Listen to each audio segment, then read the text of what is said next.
Alors, tout d'abord, une fois que vous avez trouvé la maison, le terrain ou même le fonds de commerce que vous souhaitez acheter, nous allons donc signer un contrat d'option d'achat. Ces contrats nous permettent de bloquer les conditions d'achat accordées avec les vendeurs pendant une certaine période, les temps nécessaires pour faire un audit sur le titre de propriété et autres possibles enquêtes selon les projets d'achat de l'acquéreur. Il faut savoir par contre que les vendeurs vont nous demander de lui verser un acompte qui correspond normalement à un 10% du prix d'achat accordé. Cet acompte nous permettra donc de rassurer les vendeurs quant à la position sérieuse de l'acquéreur. Le contrat d'option d'achat doit donc nécessairement inclure une clause très importante qui est dénommée la clause de conditions suspensives et qui propose toutes les conditions dont l'acquéreur a besoin de faire valider avant de confirmer sa volonté d'exécuter l'achat. Dans cette clause, nous trouverons toujours des conditions suspensives typiques et des conditions suspensives atypiques.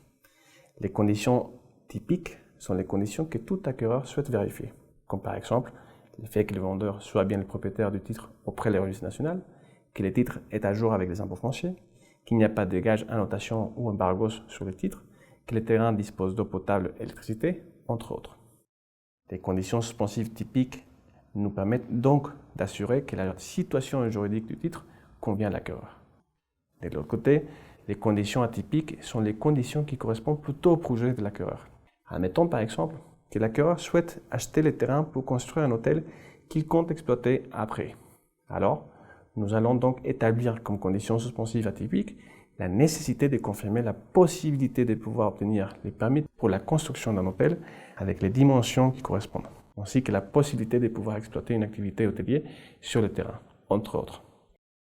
Les conditions suspensives atypiques nous permettent donc d'assurer que le terrain ou la maison réunit les conditions nécessaires pour l'objet de l'achat de l'acquéreur. Le même contrat d'option d'achat propose donc que l'avocat de l'acquéreur réalisera un audit sur le bien objet de l'achat dans un délai spécifique, délai qui dépendra précisément des conditions suspensives à vérifier, mais que nous pouvons estimer normalement à 1 mois.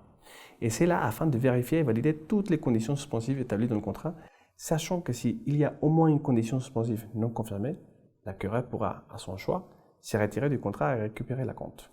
C'est donc pour cette raison qu'il est très important que les contrats d'option d'achat soient rédigés et adoptés aux besoins spécifiques de l'acquéreur, et préférablement rédigés par un avocat, non pas s'en servir simplement d'un modèle général proposé par le vendeur ou par l'agent immobilier.